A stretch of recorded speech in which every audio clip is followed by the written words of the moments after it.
Teman-temanku,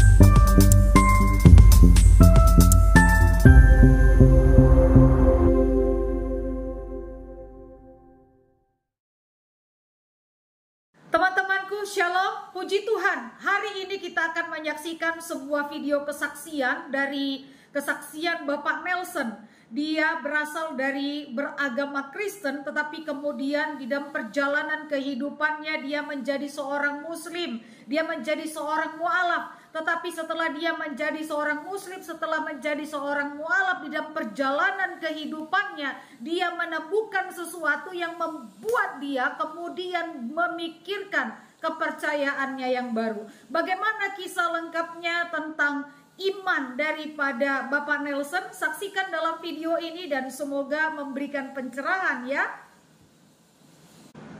Salam Bapak Ibu semua. Saya kenalkan diri saya, nama saya Nelson Pelawi. Saya dari Sumatera Utara, Medan. Tapi saya sekarang tinggal di Melbourne, di Australia.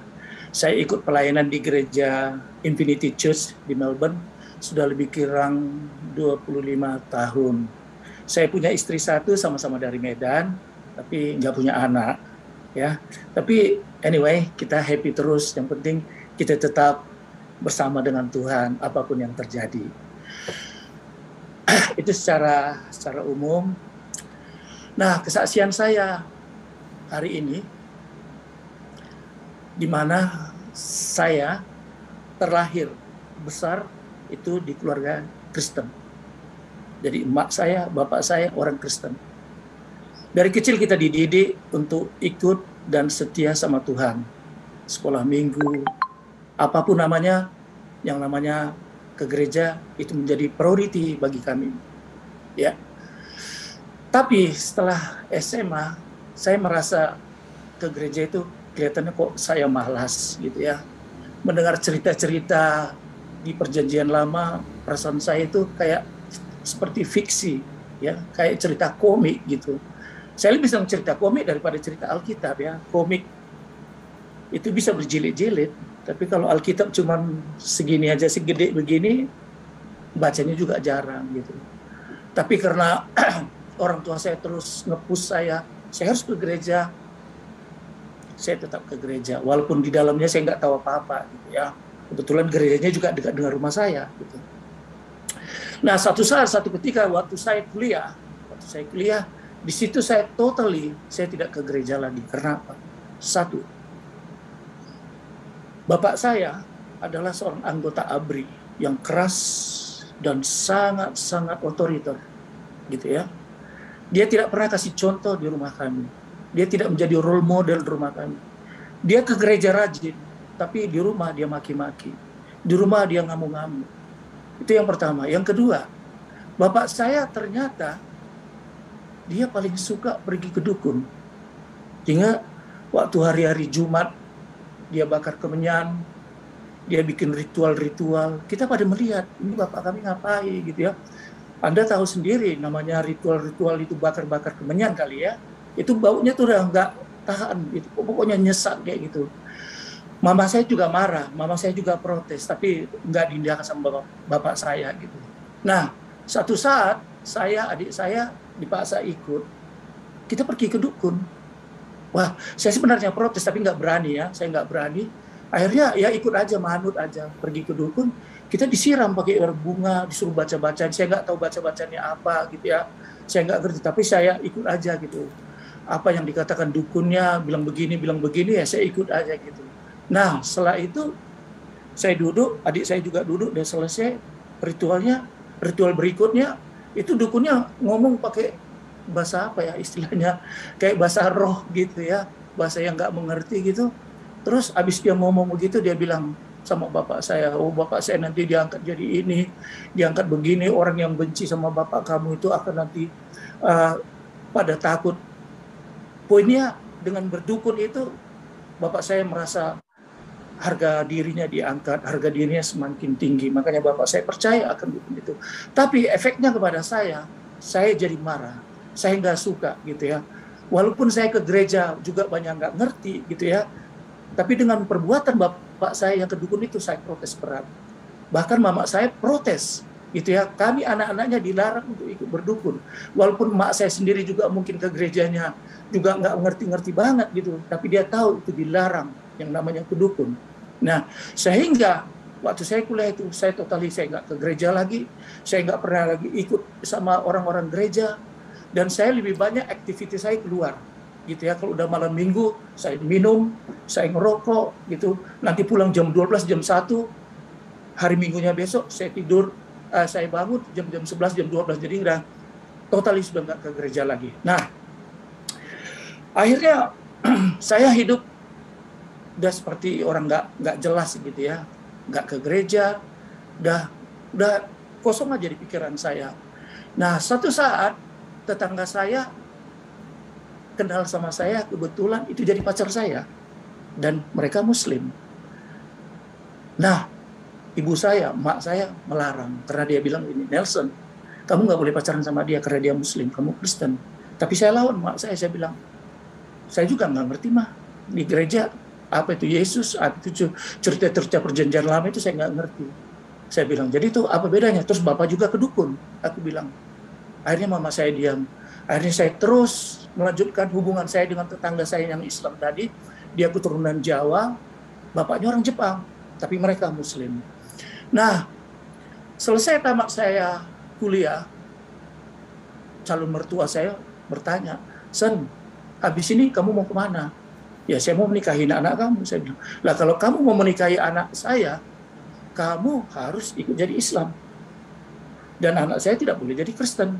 Kalau kamu mau deal, silakan. Tapi kalau enggak, kamu keluar dari anak saya. Nah, saya berpikir, di Kristen juga saya nggak ada apa-apanya, saya nggak ngerti, kenapa tidak, why not, aku bilang gitu. Apalagi saya udah pacaran hampir 3 tahun sama dia, ya udah.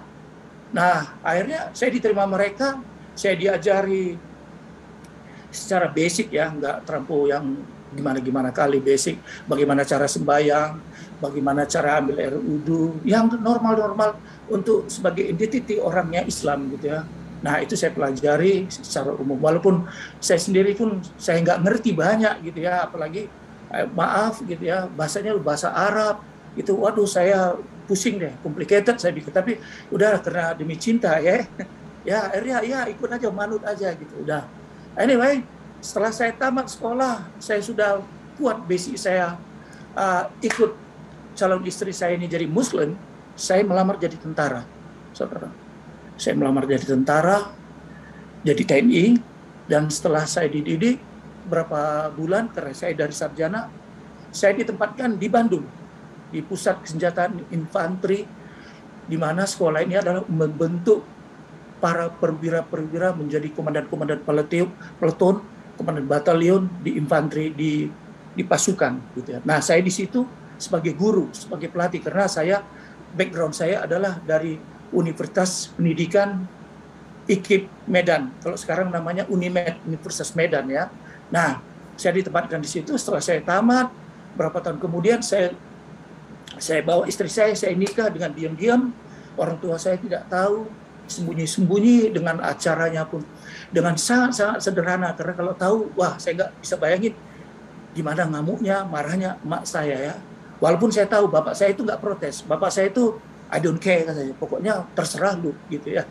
Nah, anyway, saya nikah diam-diam di kampungnya dia gitu ya, jadi orang pada nggak tahu. Setelah saya nikah, saya bawa dia ke Bandung, dan saya resmi menjadi seorang Muslim.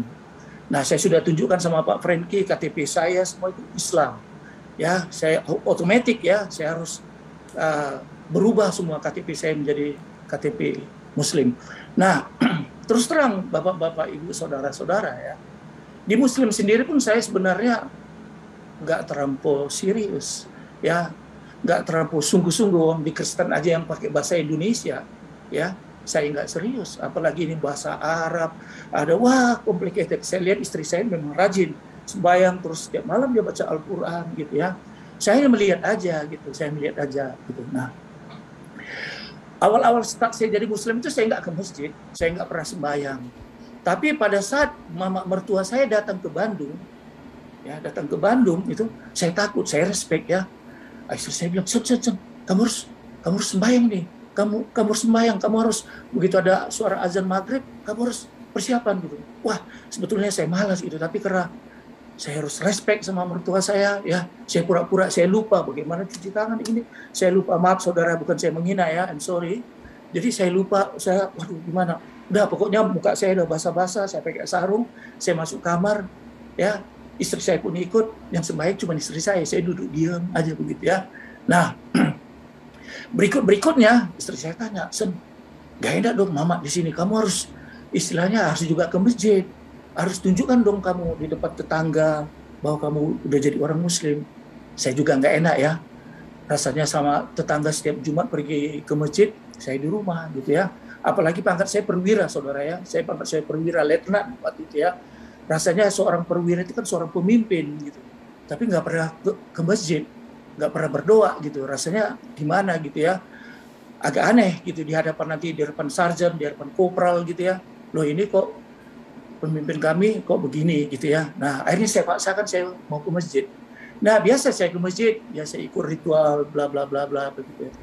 Tapi berapa kali saya ke masjid ya, berapa kali saya ke masjid gitu, saya shock. Satu saat saya duduk, setelah saya duduk di situ ya, saya mendengar khotbah ustadz atau apalah namanya ya. Saya kaget karena beliau tuh ngomong mengusik tentang iman kepercayaan orang Kristen.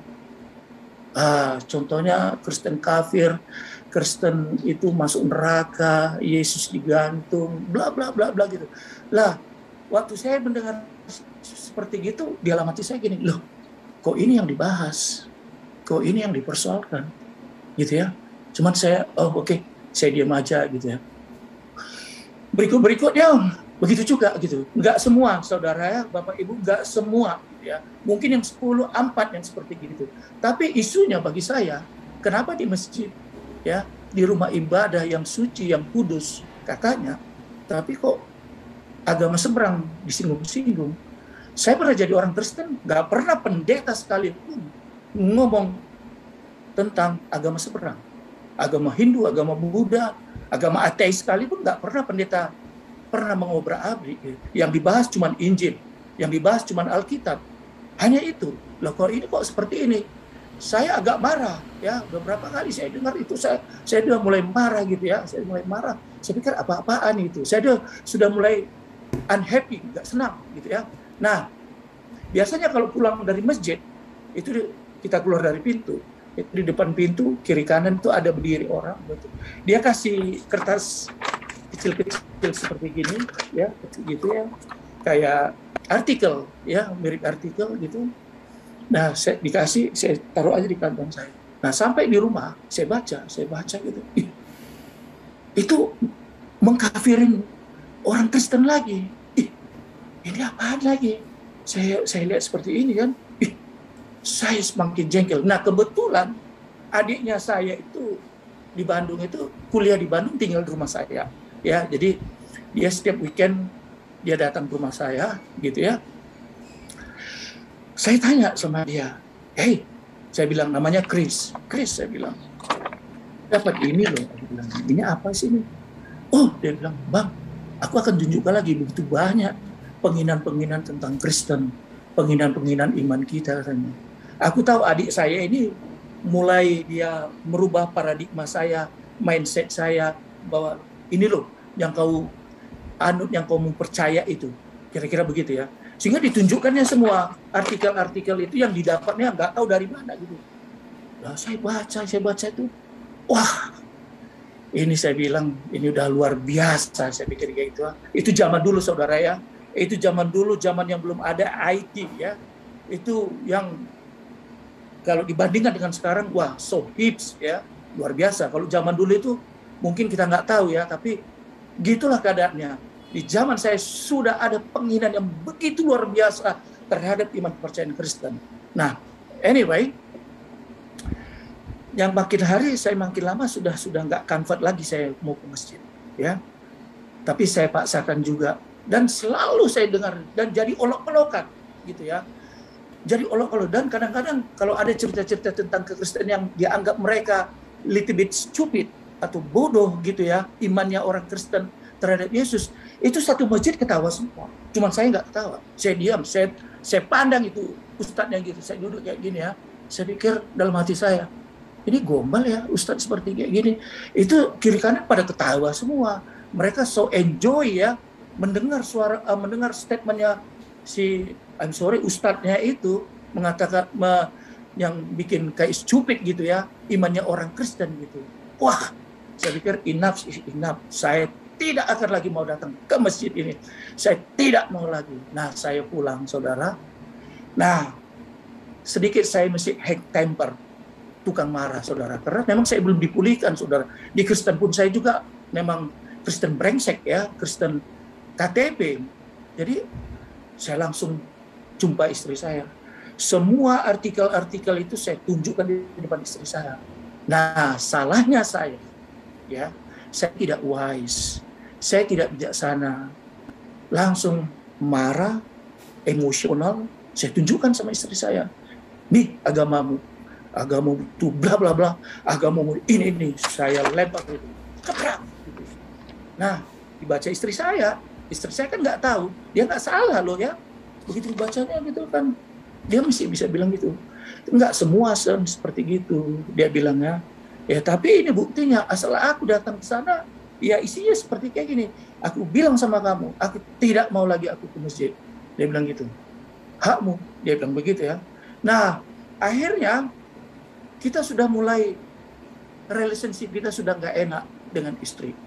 Ya, saya ada sedikit merasa nggak suka sama istri saya secara tiba-tiba. Karena dengan ada isu ini seperti ini ya. Nah dalam keadaan saya terombang-ambing, udah seperti itu, udah nggak ke masjid lagi. Pokoknya udah, saya bilang sudah nggak ke sana. Tiba-tiba saudara ya, saya membuat satu kekeliruan. Ya, kekeliruan yang sangat-sangat memalukan saudara. Di mana saya melakukan affair sama orang lain, sama perempuan lain. Ya, tanpa setahu istri saya. Saya setiap Sabtu ngebohong istri saya katakan saya mau ke Jakarta ke tempat tante saya, kebetulan tante saya ada di Jakarta ya. Istri saya percaya. Padahal saya nggak ke rumah tante saya ketemu sama dia di hotel kek, di mana kek. Dan itu sebulan sekali saya lakukan, dan saya sangat enjoy menikmati dosa ini. Tapi apapun namanya dosa, Tuhan buka, Tuhan bongkar, akhirnya ketahuan. Nah, Anda bisa tahu ketahuan kan? Ketahuan, istri saya pasti protes, istri saya marah, gitu ya. Akhirnya terjadilah percecokan yang besar. Sudah saling maki-maki, sudah saling ngamuan. Apalagi kami sama-sama dari Medan ya. Udah nggak kontrol lagi emosi. Dia maki, saya balas maki. Dia lempar ini, udah macam perang dunia kedua, saudara. Ya. Nah, tapi saya nggak sadar, saya lanjut terus perbuatan ini. Pokoknya tipu saya mainkan gitu ya. Bagaimana saya bisa tipu istri saya bisa bertemu dengan perempuan itu tadi. Memang sudah rusak ya, mental sudah rusak, sudah fokus saya itu ke sana terus. Nah, rupanya satu saat saudara, istri saya itu mungkin sudah dia malu, tetangga pun sudah tahu ya bahwa saya bikin affair sama orang, dan dia pun tahu itu perempuannya. Gitu ya, dia labrak itu perempuan, dia maki-maki gitu ya, perempuannya telepon saya, wah dia protes karena dimaki-maki sama istri saya.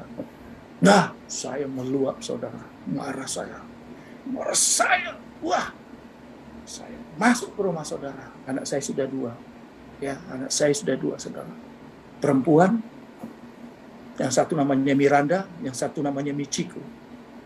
Begitu saya temu sama istri saya tanya, kenapa kamu gini-gini? Wah, istri saya langsung terus melakukan action, mau cakar saya gitu ya. Tapi dengan cepat saya tempelin, ceprak gitu. Dia melawan lagi, saya sikat lagi saudara.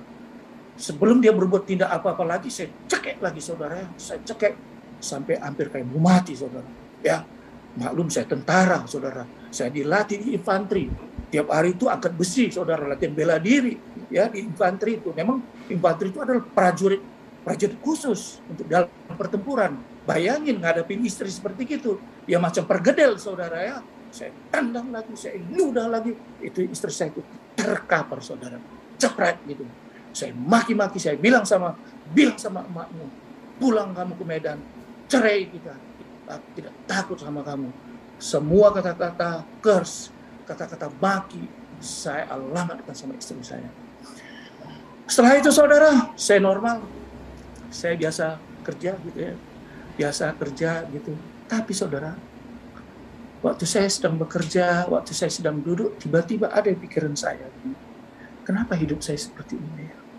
Kok miserable? Kok kacau ya? Kok rasanya kok nggak ada rasa lagi damai sejahtera di hati aku? Kok sampai aku lakukan yang buruk ini sama istriku? Itu dalam pikiranku ya. Nah, saya diam seperti gini. Seperti ada perasaan nyesal gitu ya. Ada perasaan nyesal, tapi udah saya hilangkan aja dari pikiran saya kerja biasa. Tapi pikiran itu selalu datang. Saya nggak ngerti, selalu datang. Kalau saya lagi break, istirahat, pikiran itu datang di kepala saya itu ya. Kepala saya itu mengingatkan, saya mencekik istri saya, nempeleng, meludah segala macam gitu. Dan saya berbuat affair itu, ada terus kayak gini. Tiba-tiba saya tanpa sadar gitu ya, saya bilang gini, aduh, saya bilang kayak gitu. Kok gini hidup saya bilang kayak gitu ya. Tiba-tiba ada suara dalam hati ya. Dalam hati yang sangat keras, dalam hati ya saudara. Nelson, bertobat kamu. Saya kaget dalam keadaan saya seperti itu, saya kaget. Siapa gitu ya. Saya langsung bergegas, saya berdiri, saya balik lagi ke kantor saya kerja biasa lagi. Tapi suara itu, dia itu menghantui pikiran saya, itu siapa ya? Kok mengingatkan saya bertobat gitu ya. Cuman sekali gitu. Nah, udah, saya pulang. Besok pagi kerja lagi gitu ya, biasa lagi lah gitu ya. Nah, saya nggak tahu berapa hari kemudian mulai lagi berpikir seperti itu saudara. Mulai berpikir itu, kebetulan saya itu ada gedung gede, ada pohonnya kiri kanan, saya duduk di situ. Setelah break saya duduk di situ, saya renungkan lagi, kok capek ya hidup saya seperti kayak gini, apa untungnya ya, apa-apanya, saya bilang seperti itu ya. Suara itu yang kedua kali muncul saudara. Suara itu mengatakan lagi, Nelson, bertobat kamu. Waktu dibilang Nelson bertobat kamu, saya kaget lagi ya. Saya kelihatan takut. Saya jadi seperti gentar. Aduh, ada apa ya kok kayak gini ya. Itu terus saya balik lagi ke kantor. Ada perasaan takut, ada perasaan gentar, ada perasaan seperti ada yang mengawasi saya. Ada yang watching saya gitu ya. Kok bisa tahu itu suara itu ya gitu ya. Kok bisa tahu gitu ya. Nah, waktu saya pikir seperti itu, sepertinya saya ini disuruh gini loh. Tuh, kamu itu sangat kejam, kamu itu sangat sadis, kamu itu sangat mengerikan, kamu itu kejahatan, kamu itu luar biasa. Tanpa disadari saudara ya. Waktu saya seperti itu, saya terdiam. Saya baru pertama kali saudara, saya bilang, Tuhan, aku harus ngapain? Aku bilang begitu ya. Tapi aku nggak tahu Tuhan yang mana. Aku hanya gini, oh Tuhan aku harus ngapain? Sambil aku apa yang di tangan aku gitu ya saudara. Ngapain Tuhan? Aku bilang kayak gini ya. Terus aku pulang ke kantor gitu ya, dari perjalanan ke kantor ke rumah ke asrama aku merenungkan. Ya, sambil aku bilang 2 kali aku disuruh bertobat. Begitu aku sampai rumah, aku lihat istriku saudara. Lagi dia tidur. Aku mandi. Kami sudah berpisah ranjang saudara, maaf, kami sudah berpisah. Ya, sudah nggak ada lagi communicate. Hanya dia sediakan makan, hanya gitu aja. Itu yang membuat saya akhirnya hidup ini jadi seperti neraka, saudara. Nah, setelah saya mandi, istri saya bangun. Saya nggak tahu saudara, ada satu kekuatan yang mendrive saya. Tiba-tiba saya panggil istri saya bilang, Tati, istri saya nama Tati, saya sebut namanya. Saya bilang, saya minta maaf ya atas kesalahan saya. Saya sudah berbuat segala macam buruk, segala macam. Saya bertobat, saya tidak lagi mau bikin affair sama dia. Saya berjanji, saya bilang. Nah, istri saya mendengar seperti itu, dia langsung nangis. Dia langsung peluk saya, dia bilang, thank you Nelson, aku menunggu seperti ini. Kamu sudah siksa saya dengan luar biasa, tapi begitu kamu katakan seperti gini, aku maafkan kamu, aku terima kamu. Saya lega saudara, saya lepas, thank you Lord, saya pikir ya, saya sudah lega. Sehingga saya itu kerja normal, Saya kerja itu udah nggak ada lagi beban, nggak ada lagi yang membebani saya itu persoalan-persoalan. Dan saya tidak lagi pergi. Dan ditelepon pun berapa kali-kali ke kantor ya. Waktu itu belum ada telepon ya saudara. Telepon begini, teleponnya ke kantor, saya tidak hubungi. Jadi setiap hari saya ke kantor, saya merasa senang. Dan pulang ketemu anak dan istri saya merasa bahagia. Nah, kira-kira berapa bulan kemudian, istri saya bilang, Sen, udah deh, nama kamu udah cemar banget di tentara. Daripada kamu gini terus, orang tua aku mengajak kamu ke Jepang, biar aja kamu pergi ke Jepang. Biar aja kita di sana memulai lagi hidup yang baru, start yang baru, new beginning, gitu ya. Wah, aku pikir-pikir, ya juga ya. Oke deh, aku bilang. Kalau gitu, aku mau dah gitu. Nah, sehingga waktu aku setuju seperti itu, tentu aku harus siapkan semua ya. Aku belajar bahasa Jepang, aku belajar basic belajar Jepang. Nanti kalau saya nanti di sana, saya udah siap seperti itu. Nah, rupanya waktu saya mengajukan surat pemberhentian saya ke militer, tidak segampang orang hari ini minta berhenti, besok dikeluarkan. Enggak, saudara. Di militer itu dia serba tegas, keras, dan apa alasannya mau berhenti itu harus jelas sama mereka, tidak sembarangan. Apalagi perwira, saudara ya, nggak sembarangan. Ya, mau nggak mau, saya harus menunggu. Mau nggak mau, saya lihat sepertinya perasaan saya, padahal tidak ya. Kok ini TNI memperlambat, kok Markas Besar Angkatan Darat di Jakarta memperlambat proses berhenti saya. Saya pikir gitu. Saya udah nunggu, nggak keluar-keluar. Akhirnya saya bilang sama istri saya bikin kekeliruan lagi, saudara. Udah, yang penting surat pengajuan pengunduran diri aku udah ajukan. Kita berangkat ke Jepang, kita bikin paspor. Gimana nanti, jangan takut. Saya akan handle, saya bilang. Nah, istri saya percaya. Ya oke. Ya kalau udah kamu katakan seperti itu, Sen, oke. Ya, padahal surat mesti diproses ya. Belum keluar. Surat ditandatangani sama komandan untuk saya keluar jadi tentara gitu. Nah, saya katakan juga sama mertua saya. Wah, mertua saya juga, ya wah, kalau memang gitu rule-nya, ya udah kamu berangkat, siapkan tiket, siapkan semua segala macam. Saya bawa, kebetulan abang mertua saya yang dari Jepang, dia datang menjemput saya. Menjemput saya. Jadi kita itu waktu itu berangkat ke Jepang itu ada 4 keluarga. Saya dengan anak saya, terus abang ipar, terus kakak ipar berangkat menjemput saya. Karena saya sedikit belum mengerti banget ya. Dan pertama kali saya keluar negeri, saudara ya, waktu itu. Nah, saya berangkat, biasa, siapkan. Saya izin sama orang tua saya, walaupun orang tua saya kelihatan marah ya, karena saya nggak suka, saya berhenti dari militer. Saya maju terus. Nah, walaupun hati saya dak-dikut. Waduh, nanti kalau surat itu belum turun, terus saya nggak dinas lagi gimana, gitu ya. Ini pasti dicari, saya tahu gitu. Tapi saya punya ekspektasi yang besar. Kalau saya biar di Jepang, nggak mungkin mereka cari, saya pikir gitu. Nah, saya bilang maju terus, saya bilang saya berangkat dari Medan ke Kuala Lumpur langsung Tokyo. Sampai di Tokyo, kan antri ya, queue, saya bagi belakang. Abang ipar saya, istrinya, kakek ipar saya sama istrinya, istri saya, anak lolos. Baru saya kan di belakang kan pegang paspor ya, paspor kan saya belakangan. Begitu saya ngadap sama officernya lihat, tiba-tiba dia bahasa Jepang saya nggak ngerti ya. Abang ipar saya datang, ada apa? Kenapa ditahan ini Nelson?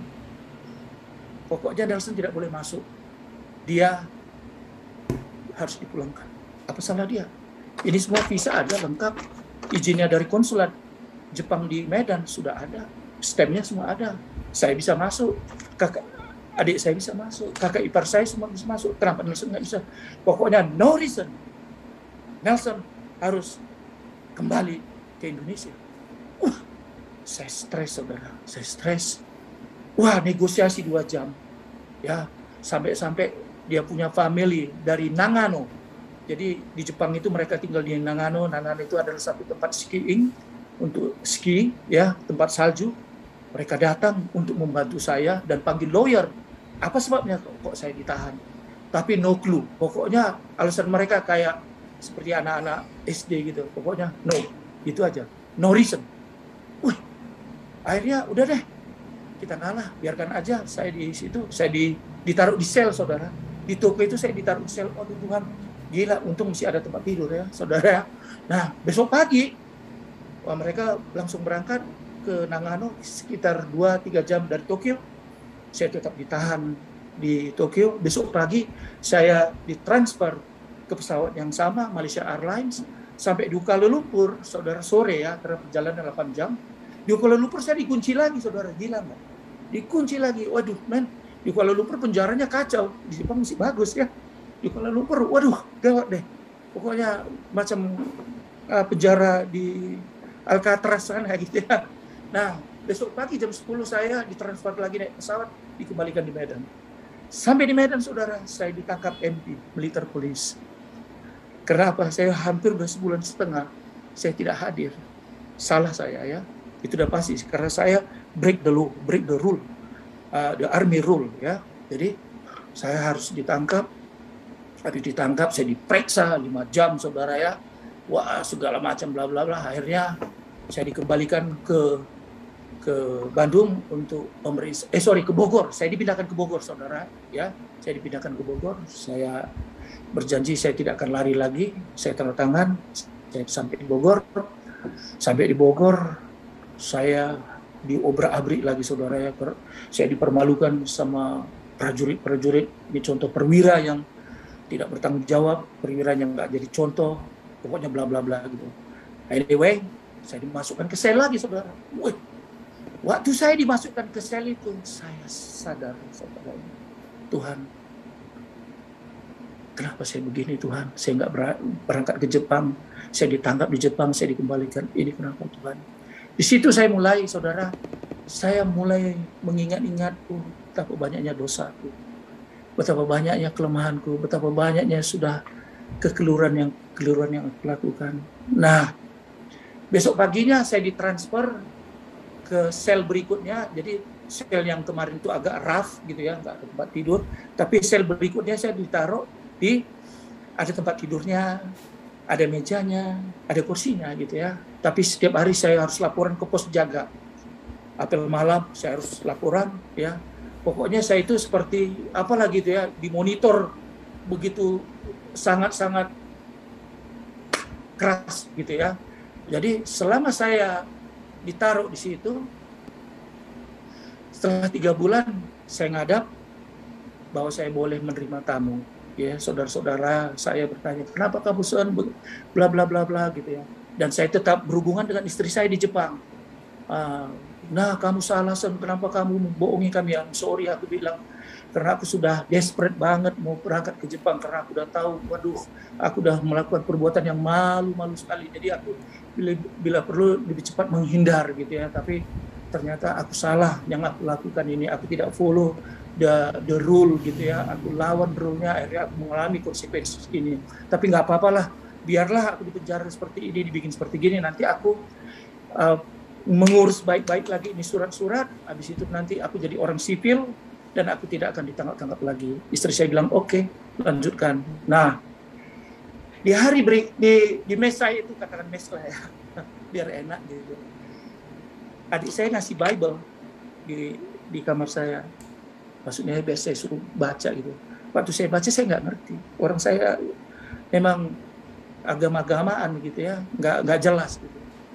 Nah, saya undang teman saya yang dari Jakarta kalau datang, menguatkan saya gitu ya. Nah, jadi hari lepas hari itu saya merenungkan aja. Kemana-mana pun saya nggak bisa, saudara. Paling saya makan, masuk mes, itu aja kerja saya. Paling olahraga saya di komplek pos jaga itu ya, karena saya dimonitor gitu. Nah, kira-kira berapa bulan kemudian tiba-tiba telepon istri saya, saudara. Telepon istri saya nangis. Nelson, kamu kurang ajar, kamu memang orang yang benar-benar pengkhianat. Apa salah aku bilang gitu ya. Dari teleponnya dari pos jaga, saudara. Aku dengar mama ngamuk sama aku karena aku jadi orang Kristen. Loh, aku kaget, orang Kristen. Aku nggak ke gereja, aku nggak kemana-mana. Terus kalau aku dibilang Kristen, orang di KTP aku masih Islam. Aku bilang, dan aku selama ditahan di situ aku juga nggak ke gereja. Terus ini isu dari mana? Aku bilang ini. Oh, pokoknya Emak ngamuk sama aku. Dia ngamuk-ngamuk. Istri saya sambil nangis gitu ya. Saya pikir ini udah serius. Ini isu, siapa yang mengeluarkan isu saya jadi Kristen? Ya, orang saya masih proses kok di sel itu gitu ya. Saya bingung. Saya siapa nih, siapa? Saya nggak ngerti gitu ya. Nah, minggu kedua, telepon lagi istri saya. Ngancam. Kamu Sen ya, saya sudah kasih tahu seperti ini, tapi tetap kekeh jadi orang Kristen. Langsung saya jawab, tolong buktikan saya jadi orang Kristen. Apakah saya pernah gereja? Tanya teman-teman keliling-keliling kamu, tetangga-tetangga kita yang dulu itu, lihat pernah nggak saya hari Minggu itu ke gereja atau ketemu, atau ada yang ngasih tahu? Silakan, saya bilang gitu. Memang ada, pokoknya ada yang ngasih tahu, kamu jadi orang Kristen. Oke, saya diam. Saya kembali ke mes, saya diam. Kok saya dibilang orang Kristen ya? Wah, saya cari akal ini, apa sebabnya? Tiba-tiba saudara, Tuhan baik ya. Tiba-tiba di depan saya itu Bible yang saya taruh di meja, saya lihat, ini kan Bible yang dikasih adik saya, gitu ya, taruh di situ. Nah, di situ saya terbuka otak saya.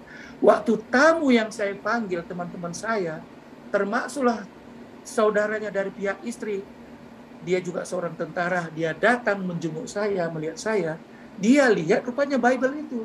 Dikiranya saya jadi orang Kristen. Dia yang laporan. Baru saya, oh gara-gara ini toh. Saya pikir kayak gitu ya. Minggu depannya, karena every second week, single week, istri saya call. Dia telepon lagi, tapi nggak terlalu nangisnya, terlalu gitu. Terus saya bilang gini, oke, saya bilang gini aja lah, kita nggak perlu bertengkar. Kalaupun saya jadi orang Kristen, kenapa rupanya? Kan nggak merugikan. Aku juga nggak tahu kamu, padahal saya main-main loh ya, saya bertawa. Istri saya jawab gini, kalau saya sih nggak apa-apa lah, cuma mama, keluarga besar, semua bapak, semua itu marah melihat kamu. Gitu. Ya nggak apa-apalah. Mereka mau marah, yang penting aku belum sungguh-sungguh Kristen. Tapi karena kamu tanya seperti gitu, ya udah, aku bilang aja aku Kristen. Aku bilang kayak gitu. Istri saya bilang, oke, seperti kayak gitu. Nah, hari-hari terus, kira-kira berapa bulan kemudian istri saya balik dari Jepang. Balik dari Jepang, wah, begitu balik, surat saya ini, saudara, yang saya proses ini lagi, disetujui. Saya senang. Bahkan saya telepon istri saya. Saya bilang, begitu nanti bulan ini keluar surat ini, kamu datang dari Jepang jemput aku udah nggak ditangkap. Karena surat itu aku sudah tanya sama orang pers, orang personalia, bahwa surat saya itu sudah di meja komandan, mungkin seminggu atau 2 minggu lagi tamat. Begitu kamu datang sini, saya bebas jadi orang civilian. Dia bilang. Tapi istri saya nggak jawab, dia diam gitu. Nah, terus berlangsung minggu ke minggu, keluarlah surat ini, saudara. Surat dari militer.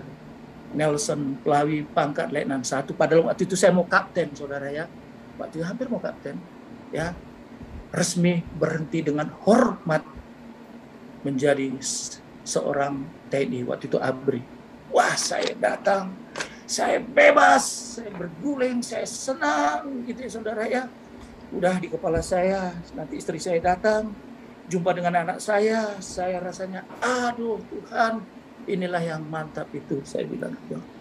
Ternyata apa yang di luar pikiran saya. Istri saya datang, saudara. Istri saya datang. Ternyata waktu dia datang, saya senang sekali. Ya, saya senang sekali datang dari Jepang, saya gembira gitu ya. Ternyata dia bawa surat dari Departemen Agama Islam. Saya kaget, ini tuh apa? Kamu harus tanda tangan. Saya bilang, saya nggak mau cerai, saya bilang. Kamu nggak mau cerai, kamu nggak tanda tangan, pokoknya nanti di sana ditanda tangan ada mewakili itu cerai. Ya kenapa cerai? Ya karena kamu Kristen. Masanya gara-gara itu, pikir dong, anak kita dua-dua loh. Ya, perempuan 2 cantik-cantik, aku bilang gitu. Yang satu umur 5 tahun, yang satu umur 3 tahun. Aku sih setengah-setengah, Sen. Tapi, Mbak, gimana? Kamu berani nggak? Wah, saya bingung. Jadi kamu tanda tangan, atau nggak kamu tanda tangan, kita bubar. Habis ini selesai, saya pulang ke Medan. Dia ke Bandung kan, dia ke Bogor. Wah, saya negosiasi lagi sama istri saya. Oke, kalaupun saya Kristen, saya bilang, saya tidak akan ajak kalian. Istri saya berjanji di depan emak sama bapak, semua keluarga besar, saya tidak bawa mereka jadi orang Kristen. Dan saya tidak akan mencoba untuk mereka ikut sama saya. Biarlah saya. Padahal saya sendiri pun bukan orang Kristen, saudara. Ya, gitu ya. Dan anehnya kenapa nggak saya bilang, oh saya juga belum Kristen, saya juga, saya mesti Islam gitu. Aneh gitu loh ya, saudara. Tapi nggak ngerti saya. Begitu tekanan seperti itu. Jadi, ya artinya istri saya pergi. Sudah pergi gitu ya, saya di Bandung mikir gitu ya. Ya kok kayak gini? Saya udah nggak bisa lagi. Saya nggak ketemu loh sama anak saya. Saya nggak ketemu. Karena istri saya dia ketemu sama saya aja bawa paper doang. Akhirnya saya putuskan saya pulang ke Medan. Karena saya udah berhenti. Udah nggak ada lagi kerja. Ini mau kemana gitu. Saya pikir, this is a crazy. Ya. Sudah nggak ada kerja lagi. Sudah berhenti. Terus nggak diangkat lagi ke Jepang. Waktu itu saya mesti bilang, betapa sialnya ini Nelson ini ya. Waduh, ini benar-benar gue ini hancur ini ya. Tapi udah, saya mau negosiasi lagi. Saya pulang ke Medan. Sampai di Medan, saya jumpai saudara keluarga besar saya. Di mana? Nah, keluarga besar saya bilang, coba San, kamu negosiasi lagi. Tapi saya bilang agak berat. Jadi saya minta tolong keluarga besar saya negosiasi sama mereka. Tolong dong, mereka udah punya anak. Masa hanya gara-gara ini harus cerai. Akhirnya negosiasi itu nggak berhasil. Dan tetap mereka sikukuh bahwa kalau Nelson tetap Kristen, dia tidak bisa jumpai anak dan istrinya sampai kiamat. Dan dia tinggal goodbye aja dan hari kami akan bawa ke Jepang dan dia jangan coba-coba ke Jepang. Dia bilang seperti itu. Wah, saya stres berat. Saya stres di kamar, stres. Emak saya stres, ayah saya stres, semua stres gara-gara saya. Semua jadi going crazy. Ya, gara-gara saya seperti ini. Dan saya bingung, Tuhan, saya belum ke gereja, saya belum berdoa aja, saya nggak ngerti baca Alkitab, saya kok nggak ngerti, tapi kok saya kekeh. Saya Kristen. Tapi, aduh. Akhirnya saudara, malam itu saya tidur nggak bisa. Bolak-balik, up and down. Pagi-paginya saya dengan lemas, saya bilang gini, saya rindu dengan anak saya rindu dengan istri saya mau datang ke rumahnya dah. Nggak pedulilah, pokoknya saya mau minta maaf, sungkem, Bu, sorry. Salah, Bu. Apa yang saya katakan, saya mau jadi orang Islam, saya jadi Kristen itu salah. Sebenarnya saya tetap mau jadi Islam. Bahkan teman-teman saya banyak mendukung, saudara. Banyak mendukung. Ya, yang penting sen mulutmu. Bilang Islam, Tuhan tahu hatimu. Tapi, iya juga saya pikir. Penting anakku selamat. Soal ke gereja nggak kerja, Tuhan tahu. Yesus tahu. Oh iya, ya. Oke. Dalam keadaan capek, saya tidur nggak enak, pagi-pagi jam 10 saya mandi. Oke deh, saya mau negosiasi, saya akan katakan, saya akan mau minta maaf, saya akan sungkem sama ibu saya kembali kepada mereka. Saya bawa mobil saya, saudara. Sebelum saya nyampe ke rumah dia, saudara ya, saya berhenti 2 atau 3 rumah.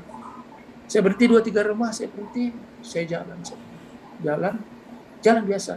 Dan kebetulan rumah itu adalah kompleks perumahan di Medan namanya Setiabudi Indah.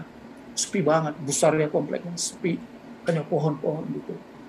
Jadi waktu saya jalan, kira-kira sebelum mendekati rumah ini, tiba-tiba ada suara, saudara. Suara ini bukan suara dalam hati, saudara. Kalau suara dalam hati kan lain ya. Kalau suara ini, suaranya menakutkan. Jadi saya sudah siap-siap sambil jalan dengan percaya diri, saya jalan, sudah siap-siapkan kata-kata saya, gitu ya. Begitu. Sebelum nyampe, suara itu membentak saya dengan keras, dengan kuat, dan sangat menakutkan. Suaranya kira-kira begini, Nelson, kembali kamu. Waktu saya dengar suara itu, saudara, saya berhenti. Saya kaget, siapa yang teriak mengerti saya. Saya sambil begini, saudara, melihat, nggak ada. Saya lari, saudara. Saya lari, ketakutan saya gitu ya. Saya lari, saya masuk ke mobil saya start engine-nya, saya balik, saya pulang, saya sampai di rumah, jantung saya sesak gitu. siapa itu tadi ya? Siapa ya? Saya review lagi ya, nggak ada orang ya. Apa nggak ada orang? Terus itu suara siapa? Kok disuruhnya saya larang? Kenapa saya dilarang? Saya nggak ngerti saudara. Saya rasanya, waduh, udah pusing. Ini suara apa? Saya diamkan. Waduh, gagal ini ya, gagal. Tapi saya nggak tahu kenapa gitu ya. Udah, akhirnya besok-besoknya lagi, saya mulai stres lagi. Saya rindu anak saya. Dan saya nggak bisa bertemu, walaupun saya udah di Medan. Bapak Ibu, saya nggak bisa bertemu kayak gitu ya. Saya nggak bisa bertemu dengan istri saya pun, saya nggak bisa bertemu. Nah, jadi semakin stres lagi. Jadi kira-kira 2 hari berikutnya, saya pertimbangkan lagi. Saya maju lagi dah. Saya maju lagi. Saya ignore itu suara yang kemarin yang membentak saya, yang sangat mengerikan itu ya. Saya nggak tahu suara siapa itu. Saya jalan, bawa lagi. Tapi saya pindah. Saya pindah tempat gitu ya. Mungkin karena saya stres ya Bapak Ibu. Bahasa Inggrisnya itu saya sudah mental disorder. Arti mental saya itu sudah nggak beres. Sudah apa kata bahasa Indonesia, halusinasi ya. Seperti itu. Jadi saya pikir mungkin seperti itu. Karena saya stres ya, pressure yang begitu tekan itu, saya mungkin pikir saya sudah nggak normal lagi ya secara psikologi. Nah akhirnya saya pindah berbeda tempat. Saya jalan lagi. Saya pede lagi jalan saudara. Saya jalan lagi. Kira-kira mau dekat rumah, udah nampak lah. Jalan udah kelihatan rumah. Hal yang sama suara kedua kali saudara. Suara itu sangat kuat dan mengerikan, kayak bergetar. Padahal orang nggak ada. Orang keliling saya itu nggak ada. Hanya orang-orang tukang-tukang babat itu pun dia lewat ke sana. Tukang sapu. Ya. Wah, itu. Saya tentara ya saudara. Saya latihan di hutan. Dalam keadaan gelap. Latihan perembesan. Latihan penyusupan. Itu biasa malam-malam tentara itu makanannya saudara. Jam 2, jam 3, kompas malam itu biasa saudara. Tapi dengar suara ini saya lari saudara. Lari yang kedua kali saudara. Waktu di tentara saya nggak takut jam 3 pagi. Saya kompas malam sendiri. Wah nggak takut. Walaupun senjata yang saya bawa itu nggak ada pelurunya. Tapi saya rasanya berani gitu. Tapi ini saya lari. Saya lari lagi. Saya pikir lagi. Ini gila saya pikir. This is crazy. Ini kok suara ini apa lagi? Tapi saya nggak mau kasih tahu sama saudara saya. Saya pikirkan lagi. Terus saya pikir gini. Inilah mungkin ya. Karena saya sudah under pressure. Mungkin ini psikologi bilang katakan ini saya sudah sakit mental, ini saya perlu dibawa ke dokter untuk psikologi gitu ya. Karena sudah mulai dengar suara aneh-aneh, pikirnya aneh-aneh, seperti gitu ya. Saya pikir, waduh saya ke dokter dah ini kok seperti kayak gini gitu ya. Nah, terus berjalan, saya mulai lupa gitu ya. Saya masih di Medan, teringat lagi dengan anak istri saya nangis lagi. Saya nangis lagi saudara. Teringat anak saya lagi. Saya bilang kan, aduh. Terakhir saya mau ke sana. Yang ketiga kali saudara. Saya berangkat. Saya berhenti. Begitu saya berhenti saya nggak keluar saudara. Saya lihat keliling saudara. Saya keliling. Suara yang kemarin itu dari mana datangnya saya nggak tahu. Pokoknya suara itu mengerikan itu entah dari mana. Saya berpikir mungkin yang ini enggak gitu ya. Keras, saya nggak keluar, saya mesti melihat sekitar saya itu sekeliling seperti itu, tarik nafas istilahnya. Karena kejadian yang sangat mengerikan suaranya itu saya pikir ulang. Setelah berapa menit saya nggak tahu, saya buka pintu mobil saya jalan pelan dan saya mesti gini-gini saudara, ngeliat ke belakang.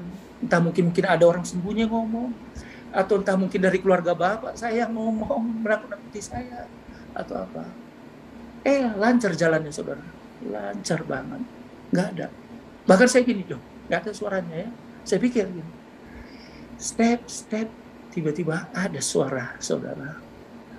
Suara yang tadi 2 kali mengerikan saudara ya, tapi suara yang 3 ini saudara. Nelson, ya, kamu kembali. Apakah engkau mengasihiku? Suara itu so gentle, so soft, tidak keras dibandingkan dengan suara yang pertama, yang kedua, saudara. Waktu saya dengar suara itu saya nggak lari, saudara, saya diam. Suara itu saya dengar begitu luar biasa di dalam kehidupan saya. Ya. Kok saya disuruh Nelson kamu kembali? Dan yang bikin saya menangis, saudara, suara itu mengatakan gini, Nelson, apakah engkau nggak mengasihi saya? Suara itu seperti suara melas, suara itu seperti memohon, suara itu seperti Nelson, seperti itu. Ya, saya lihat suara itu seperti kayak dia menyuruh saya, seperti itu ya. Saya menangis, saudara. Saya menangis, tapi saya nggak tahu. Hanya saya bilang, kok gini Tuhan? Saya bilang, saya balik, saudara. Saya balik ke mobil, saya menangis. Saya menangis di mobil, saya diam. Suara, itu suara Tuhan, tapi suaranya berbeda. Saya bilang, saya nggak start mobil, saya nggak izin, saya diam. Saya bilang, pulang saya Tuhan. Saya pulang, saudara. Saya pulang. Saya menangis hancur-hancuran di rumah, tapi saya nggak tahu siapa yang ngomong itu. Tuhan atau siapa, saya nggak ngerti, saudara. Saya nggak tahu itu suara siapa. Akhirnya saya diam, saudara, saya diam. Saya bilang gini, berarti sudah 3 kali saya dilarang untuk seperti ini. Poinnya, saya tidak boleh ke sana. Tapi saya nggak ngerti siapa dia. Kok saya begitu concern melarang saya untuk tidak sungkem sama ibu mertua saya untuk mengaku saya kembali lagi Islam. Akhirnya setelah berapa hari, saudara, saya balik lagi. Saya balik lagi ke Bandung. Saya balik lagi. Saya merenungkan lagi. Siapa? Saya tidak bertanya. Saya akhirnya berdiam diri. Akhirnya mulai stres. Saya udah teringat separuh badan saya itu teringat. Keluarga saya, istri saya teringat. Bahkan mama saya sering telepon. Nelson, kami aja sekarang yang dekat di Medan sama-sama juga nggak boleh pergi melihat anakmu, lihat istrimu. Kayaknya sudah diblok. Itu makin stres saya, saudara. Saya makin stres, makin nggak kuat. Saya bilang, Tuhan, kok kayak gini Tuhan? Saya bilang, kok jadi ceritanya kok jadi bad gitu ya, kok jadi sial gitu ya. Padahal saya belum Kristen, saya belum bisa dibuktikan secara frugal saya itu Kristen gitu ya. Tapi kok bisa begini, saya bilang. Dalam saya seperti itu, saya nggak mau protes Tuhan juga, saya nggak tahu Tuhan. Terus apa mau saya hanya ngomong saya seperti komplain seperti gitu ya. Nah, akhirnya saya pikir Tuhan, saya dalam hati saya udah nggak kerja, saya mau kemana? Saya bilang gitu ya, saudara ya, saya mau kemana? Saya bilang. Akhirnya, saudara, saya sering masuk rumah sakit. Saya sering sakit, saudara. Saya sering sakit. Saya sering dibawa adik saya ke dokter. Dokter bilang, Nelson, kamu stres. Aku bilang, iya. Gara-gara apa? Aku ceritakan sedikit. Ya, kebetulan dokternya orang Kristen. Dia bilang, I feel sorry for that one. Dia bilang gitu ya. Ya banyak berdoa. Gitu. Padahal aku sendiri pun berdoa nggak tahu doanya gimana gitu ya. Nah, saya nggak tahu hari apa. Ya. Biasanya saya, saudara, dalam kondisi seperti itu, saya bangun late. Jam 11, jam 12 karena saya stres. Saya breakfast, habis breakfast duduk lagi. Saya termenung lagi. Menangisi nasib saya yang nggak jelas ini, saudara ya. Benar-benar hancur, kacau gitu ya. Bahkan saya kalau mau telepon sama istri saya coba juga nggak bisa lagi. Pokoknya totally sudah finish hidup saya, saudara. Nah, pagi-pagi, saudara, disinilah yang dibukakan Tuhan, bahwa Tuhan itu luar biasa. Disitulah saya percaya Tuhan memang ada, saudara. Kalau tadi saudara, yang ketiga itu suara itu begitu lembut ngasih tahu saya ya. Pagi-pagi jam 9 saya bangun dan saya heran. Biasa saya bangun jam 11. Habis jam 11 pun saya cuci muka, sikat gigi, saya sarapan, breakfast, makan-makan gitu, saya duduk baca-baca koran, nonton TV, terus masuk kamar lagi, merenung lagi. Itu aja kerja saya. Udah nggak tahu, masa depan sudah habis, masa depan sudah selesai, udah nggak ada future lagi, selesai. Teman-teman saya datang, Sentuh, kenapa kamu berhenti tadi? Mendingan tadi gak usah dulu berhenti. Ini sekarang berhenti, nggak ke Jepang, makin stres, saudara. Itu hidup seperti gitu, saudara, itu bunuh diri juga mau, suicide juga mau, saudara. Teman saya datang menghibur, mereka dengan pakaian dinas, dengan pangkat kapten. Nih, lihat, kalau kamu tadi nggak pergi ke pangkat kapten, saya nangis, saudara. Saya menyesal, Tuhan, saya bilang gitu ya. Nah, begitulah kondisi saya yang begitu berat sekali, yang sangat complicated, saudara. Itulah tiba-tiba jam 10 saya mandi. Ya. Mbaknya yang di rumah saya nanya, saya baru sadar. Bang, abang mau kemana? Saya sadar. Ya saya mau pergi. Saya lupa, sorry ya. Waktu saya mau disuruh mandi, ada suara saudara. Nelson, kamu mandi, ya, kamu pergi ke Bandung Plaza Indah. Nelson, kamu bangun, kamu pergi ke Bandung Plaza Indah.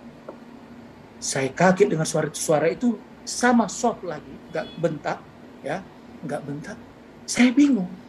Waktu saya di situ kok saya seperti robot ya. Kok saya mau? Saya mandi, saya pakaian. Sehingga mbak yang di rumah saya itu nanya, loh, Bang Nelson kemana kok pagi-pagi jam 10 pergi, tumben gitu ya. Saya pun bingung. Setelah diingatkan ya seperti itu, saya baru otak saya mulai main otak saya. Loh, saya mau kemana ya? Ke Bandung Plaza Indah, ngapain? Mau jumpa teman, mau shopping. Nggak shopping, saya udah di Bandung setelah pulang dari Medan itu lebih kurang udah sebulan, sudah worse.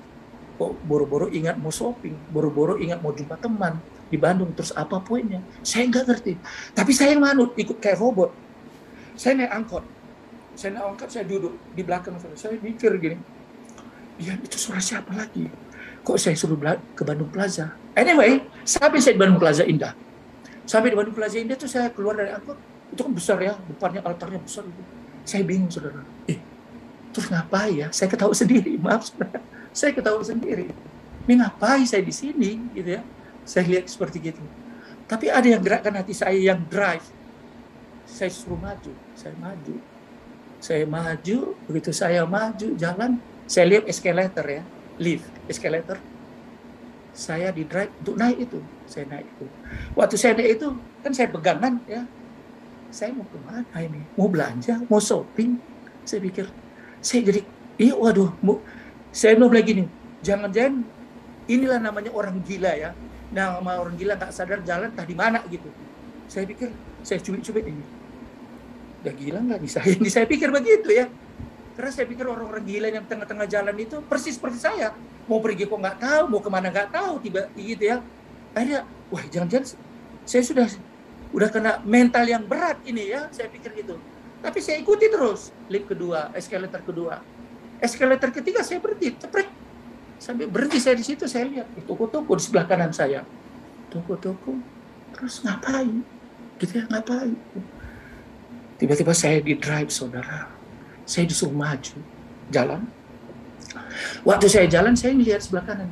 Jalan, melihat step demi step. Tiba-tiba mata saya melihat ada satu toko buku. Toko buku itu, maaf kalau nggak salah mungkin saya nanti bisa direview lagi. Toko buku Kristen Maranatha, ya.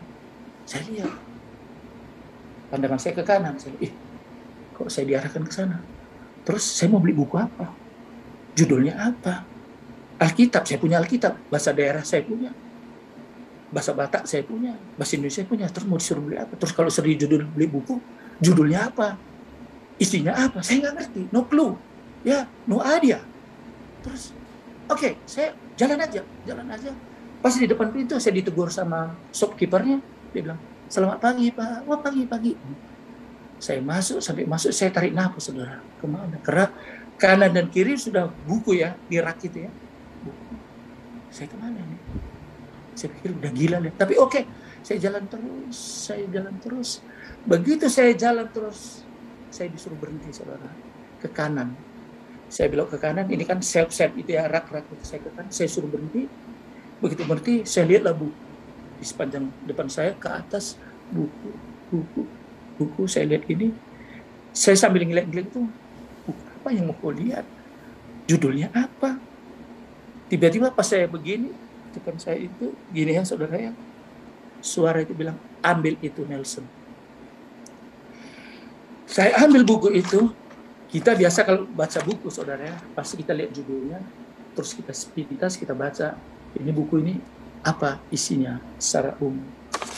Begitu buku itu saya lihat sepintas secara umum, judulnya saudara ya, judulnya Esther. Penganiayaan Esther di South Korea. Gitu ya. Ya ini buku ini kan saya ambil. Saya sebenarnya. Terus mereka saya bangun. Sampai di rumah mulai baca, saudara. Buku itu menguatkan saya bahwa apa yang saya lakukan itu, mertua saya, bahwa saya tidak boleh menyembah, tidak boleh saya mengatakan saya kembali Islam. Ada ayatnya tertulis di sini, saudara. Kalau Pak Frankie, boleh Pak Frankie? Baik. Matius 16. Matius 16, 24. Ya. 24 ya. Silakan Pak. Silakan Baik. Pak. Taruh biar audiens bisa melihat ya. Ya, di layar Pak. Yes, saya baca Pak ya. Berkata kepada murid-muridnya, setiap orang yang mau mengikut aku, karena barang siapa akan kehilangan nyawanya karena aku, ia akan memperoleh. Waktu saya baca ini, saudara ya, saya ternyata kembali ke mertuaku itu tuh kembali Islam.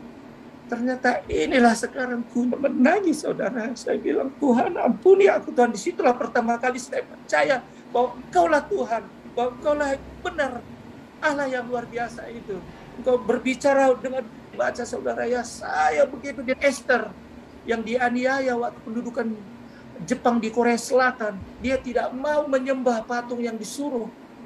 Bahkan waktu dia dikumpulkan, si Esther ini tadi disuruh menyembah patung itu. Pendeta, apa sih susahnya kamu menyembah hanya 10 second? Aku juga pendeta ya. Tapi Esther bilang, tidak. Lihat Daniel, dia bilang. Daniel disuruh dia menyembah patung yang di Fendo. Dia harus masuk ke perapian api. Dia tidak takut. Aku tidak mau menyembah patung yang bikinan Jepang itu. Yang kusembah itu adalah Allah yang hidup.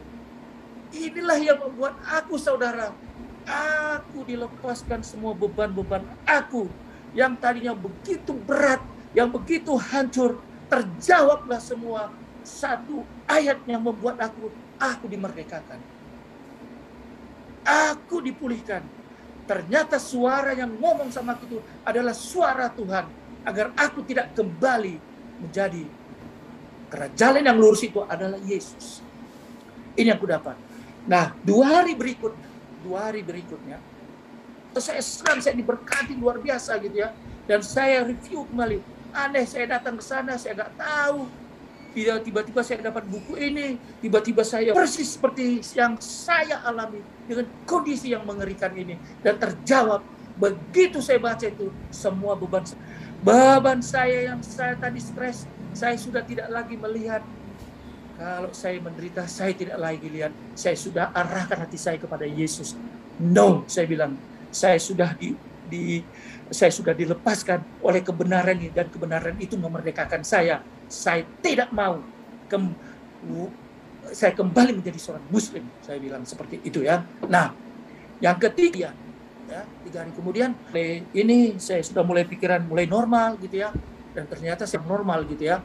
Nah, yang berikutnya, saudara, ini juga yang dasar yang saya dapat dikasih Tuhan, saudara, sama saya. Nah, biasanya waktu dalam keadaan stres saya nggak mau nonton TV. Nah, ini karena saya sudah semangat, saya sudah Tuhan begitu baik gitu ya, saudara. Saya nonton TV. Tapi saya bangun jam 9 atau jam 10. Saya nggak tahu. Saya ambil remote control, saudara ya. Saya ambil remote control, saya pick aja. Acaranya apa. Tiba-tiba saya pick RCTI. RCTI dia bilang gini, selesai acara ini, dia bilang maksudnya yang ini gitu ya, Anda akan menonton gala film yang luar biasa ya, yang mana judulnya China Cry. Saya lihat China Cry, what was going on? China Cry, saya pikir ya.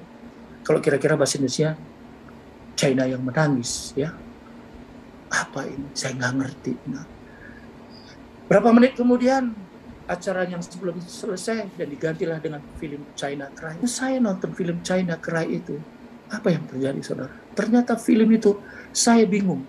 Kenapa film itu ada di RCI? Saya tidak bohong, saudara. Saya tidak ngarang. Saya lihat film di RCTI itu, China Cry, adalah salah satu film penganiayaan orang-orang Tiongkok di China. Mereka sembahyang ditangkap, ditembak. Mereka yang mengaku imannya Yesus dihajar. Saya nonton seperti itu. Waktu itu masih zaman jadi Mao Zedong, seorang pemimpin komunis yang paling sadis. Dia meninggal diganti oleh istrinya budaya. Revolusi budaya ini, pokoknya gereja tidak ada lagi, Kristen tidak ada lagi. Pokoknya siapa yang ketahuan Kristen disikat, habis diajar.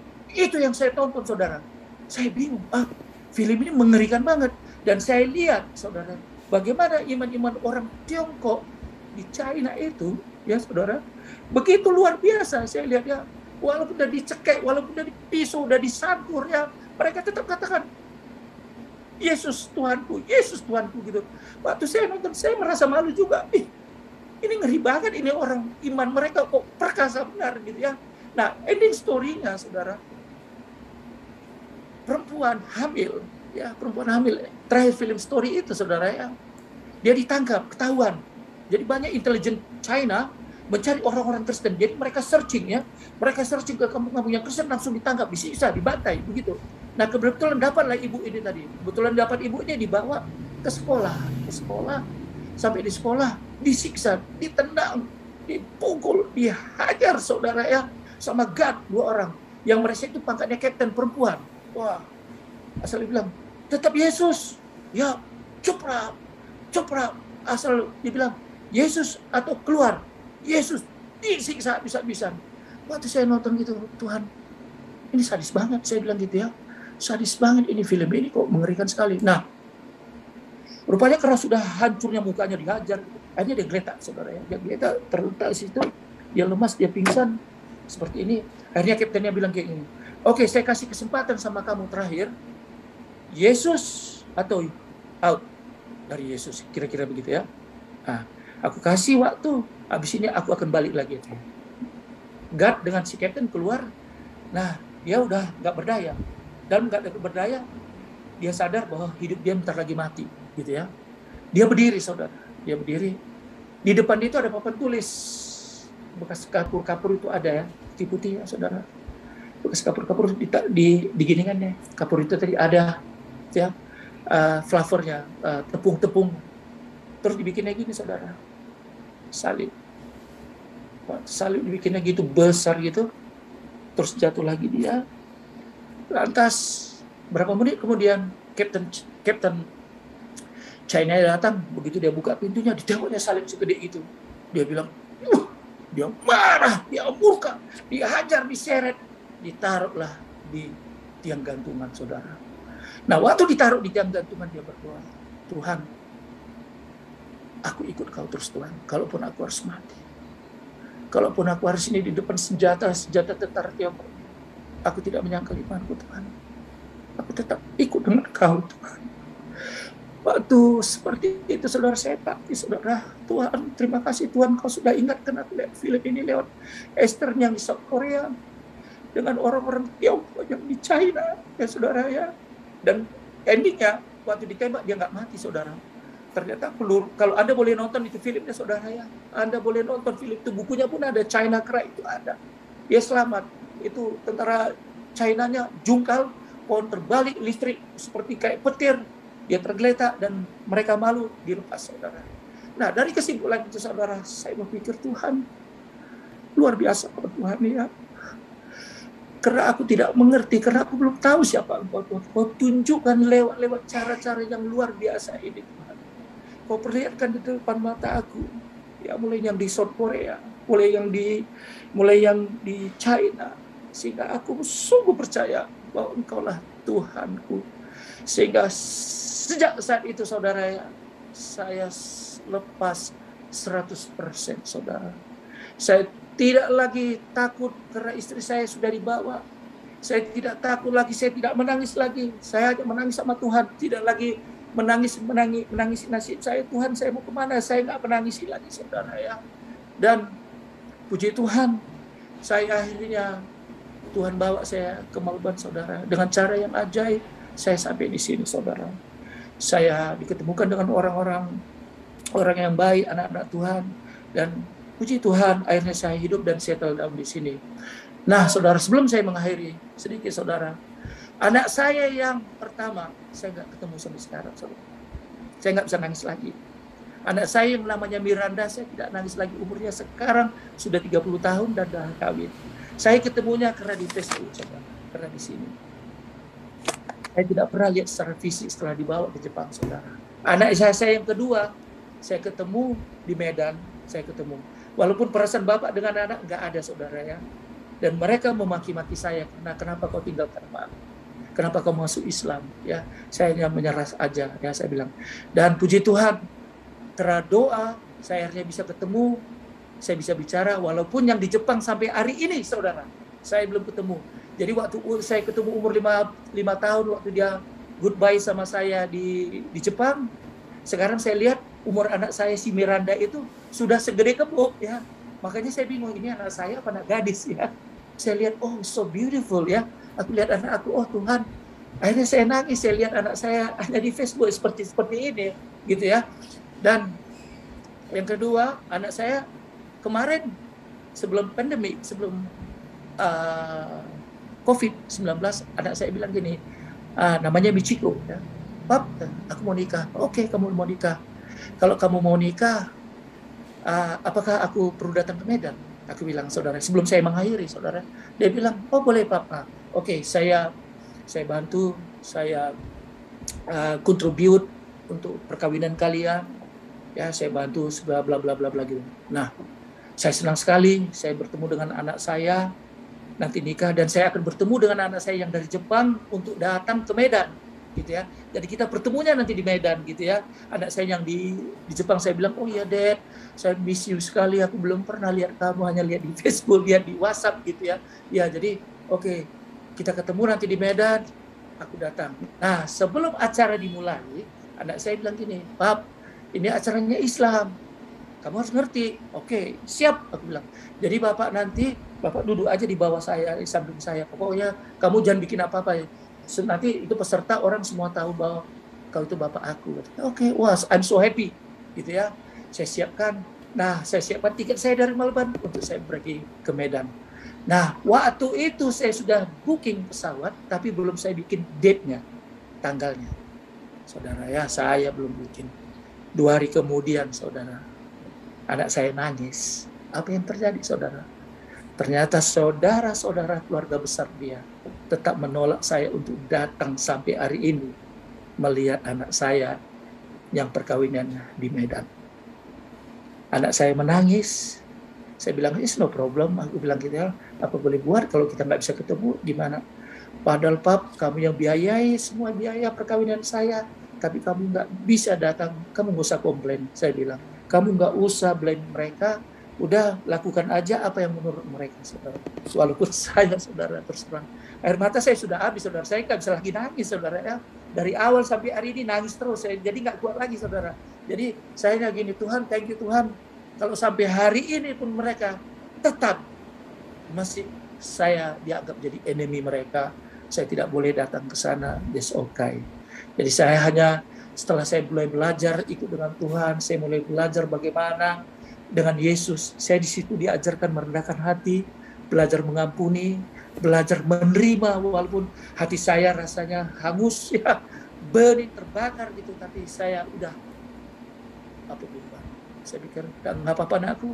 Akhirnya saya pikir selesai anak saya menikah, dia kembali ke Jepang. Saya nggak ikut, ya walaupun mantan istri saya coba dekati, mereka nggak mau. Tapi begitulah sadisnya mereka. Maaf, bukan ajarannya. Saya nggak tahu apakah ini ajarannya. I don't know, I don't understand that. Pokoknya itulah yang saya alami, yang saya rasakan begitu beratnya.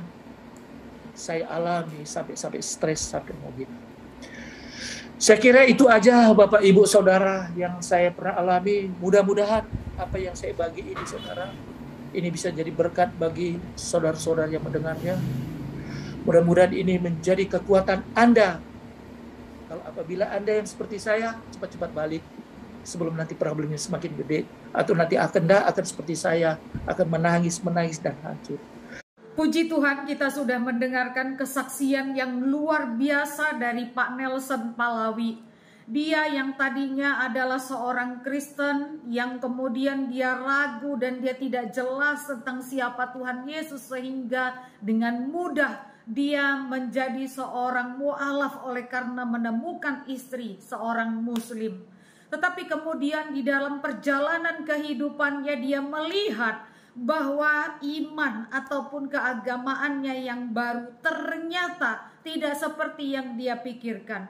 Dia melihat bahwa para ulama banyak ataupun sering sekali memburuk-burukkan, menjelek-jelekkan, bahkan menceritakan bukan agamanya sendiri, bukan kitab sucinya sendiri. Malahan mereka sibuk menceritakan ataupun menjelek-jelekkan agama lain, khususnya agama Kristen. Hal ini membuat Pak Nelson bingung dengan keyakinan yang baru dan juga membuat dia merasa tidak ingin melanjutkan keyakinan yang baru. Tetapi tidak sampai di situ. Ternyata Tuhan bekerja dengan lebih luar biasa dan lebih dahsyat lagi, menyatakan dirinya kepada Pak Nelson melalui beberapa kejadian yang pada akhirnya membuat Pak Nelson tidak bisa berkata tidak kepada panggilan Tuhan agar dia kembali kepada Tuhan, agar dia meninggalkan keyakinannya dan kembali kepada Tuhan Yesus yang mengasihi dia, yang adalah Tuhan yang sejati, yang adalah Tuhan yang maha kuasa.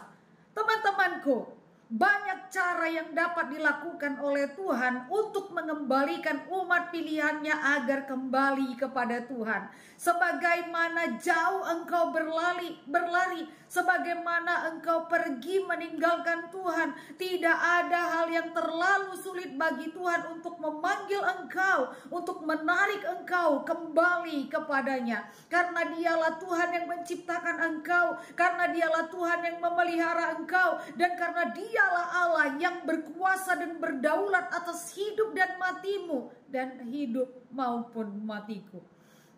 Karena itu teman-temanku, jangan sampai engkau menyia-nyiakan kesempatan yang ada. Terlalu berharga hidup ini bagi Allah, dan terlalu singkat hidup kita hidup di dunia ini. Sementara hidup kita yang ada di dunia ini harus kita pertanggungjawabkan kepada Tuhan. Karena itu jika hari ini engkau mendengar suaranya, memanggil engkau kembali kepadanya, jangan sia-siakan waktu ini. Jangan sia-siakan kesempatan ini. Datanglah kepada Tuhan Yesus, mohon pengampunannya. Terima dia sebagai Tuhan dan Juru Selamatmu, dan hiduplah mengikuti Kristus setiap hari sampai Tuhan Yesus datang. Lihatlah Pak Nelson, setelah dia mengenal Tuhan Yesus secara pribadi, dia membuat bahwa itu adalah sesuatu yang paling berharga, yang paling penting dalam hidupnya, yang harus dia perjuangkan, melebihi keluarganya, melebihi istrinya, bahkan anaknya. Karena Tuhan Yesus adalah harus menjadi Tuhan yang harus kita kasihi, yang terutama dan yang utama di dalam kehidupan kita. Jangan sampai salah dan jangan sampai terlambat. Tuhan Yesus memberkati.